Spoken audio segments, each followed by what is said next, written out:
Dalam keadaan rumah tangga memperoleh pendapatan pas-pasan, maka kondisi tersebut dikatakan lagi bust. Dalam keadaan bust, hal terberat adalah bagaimana kita berinvestasi agar ada uang tambahan. Mengapa ada ekonomi bust? Karena di masa boom atau di musim semi, mereka tidak berinvestasi dengan tepat. Investasi cocok di masa kita memiliki disposable income yang cukup, ada uang sisa berlebih, karena itu ekonominya pasti lagi boom. Dan pada saat lagi boom itu adalah masa yang paling tepat berinvestasi. Apa yang akan kita diskusikan kali ini? Yaitu bagaimana membuat uang di masa ekonomi ketat atau kontraksi seperti saat ini. Kita semua tahu bahwa penanganan COVID oleh pemerintah saat ini terbukti membuat ekonomi berkontraksi negatif. Tahun lalu, tahun 2020 pertumbuhan minus 2%, terendah dalam era 5 presiden setelah krisis 98, dan di tahun 2021 kali ini pun diprediksi naik tipis plus 2%-an, jauh di bawah cita-cita mulia 7% per tahun yang dicanangkan di masa kampanye. Tapi heran ya, kok nggak ada yang menganggap bahwa pemerintah sekarang adalah salah kelola ekonominya. Yang ada banyak rakyat menerima kegeblekan kelola ekonomi karena alasan COVID. Padahal negara Vietnam misalnya masih plus jauh. Wis, kita balik urusan rumah tangga saja sekarang. Saat ini, pandemi COVID berkepanjangan. Membuat ekonomi menjadi positif adalah tantangan yang menarik. Kalau kita membuat uang di ekonomi lagi boom atau bisnis di masa musim semi, itu kita nggak usah belajar, nyebur aja. Kalau membuat uang di masa bust atau winter time, nah ini perlu skill khusus.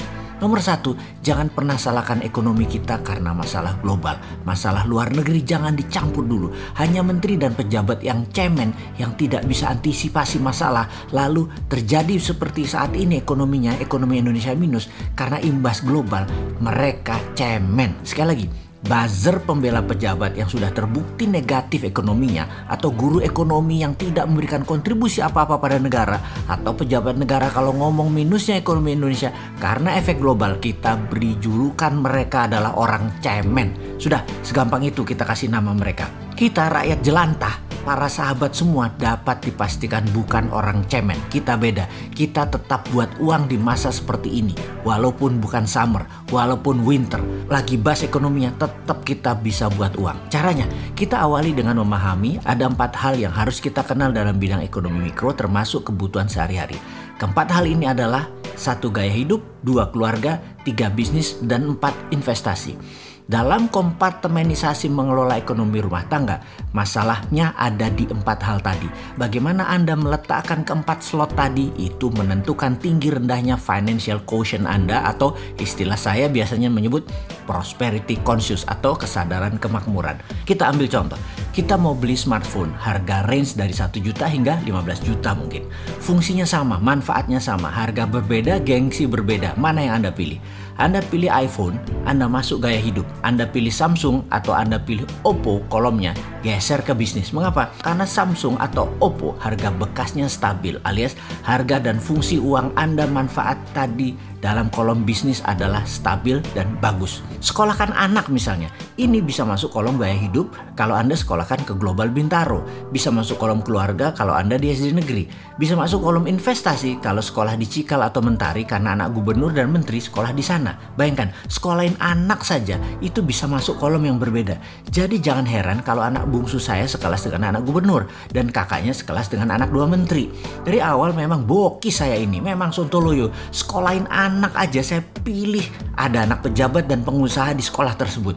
Secara perhitungan uang ya pasti lebih biayanya mahal sedikit dibanding sekolah negeri. Tapi disitulah permainan pengelolaan portfolio karena saya ingin melebarkan network bisnis saya. Jadi setidaknya kita harus pandai memilah portfolio keuangan kita. Uang masuk dan uang keluar.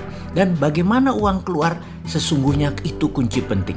Uang keluar yang membuat uang masuklah itu yang benar. Kembali ke kita, yang salah adalah uang keluar tidak balik lagi, terutama karena terlalu invest di gaya hidup.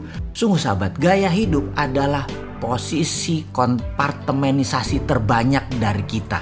Kita melakukannya hampir setiap hari. Kita lebih memilih gaya hidup ketimbang 3 tempat yang lain, yaitu bisnis, investasi, atau keluarga. Dengan menggunakan contoh ekonomi boom bust atau summer winter bagi keluarga, kita jadi mudah memahami boom bust. Karena ekonomi suatu negara ada yang boom karena pinter kelola pemerintahannya, ada yang negara ekonomi menjadi bust karena terlalu berpolitik dan tidak pandai bernegaranya. hanya karena salah kompartemenisasi meletakkan uang keluar dan cara uang masuk yang membuat negara jadi boom atau jadi bust. Keuangan APBN Indonesia yang selalu minus itu karena salah kelola keuangan negaranya. Ini kok sudah begini lama masih aja nggak ngaku kalah atau nggak ngaku salah. Heran saya. Sehubungan ingin membuat banyak sahabat menjadi paham keuangan dengan menggunakan ilustrasi keuangan keluarga saja, ilustrasinya jadi mudah memahami keuangan negara. Bahkan pada saat kita berbicara tentang keuangan organisasi dan keuangan perusahaan, kurang lebih sama platformnya dengan keuangan keluarga tadi. Sekali lagi, demikian juga dengan APBN. Cara kerjanya sama, memahaminya sama. Untuk sederhananya, kita pisahkan jadi dua. AP, anggaran pendapatan atau uang masuk, dan BN, belanja negara atau uang keluar. Yang membuat pusing pemerintahan sekarang karena masih gagap menjadikan jarak melebar terus antara AP dan BN, yang terbukti adalah short atau kekurangan angkanya atau selisihnya adalah 400 triliun. Gimana ya? Anda bayangkan, pendapatannya sama belanjanya lebih banyak belanjanya. Sampai 400 triliun lebih banyak dari pendapatannya. Ini goblok sebenarnya. Dan yang sebel adalah cara mengcover gap tersebut yang sudah tahunan selalu cemen, yaitu memilih utangan.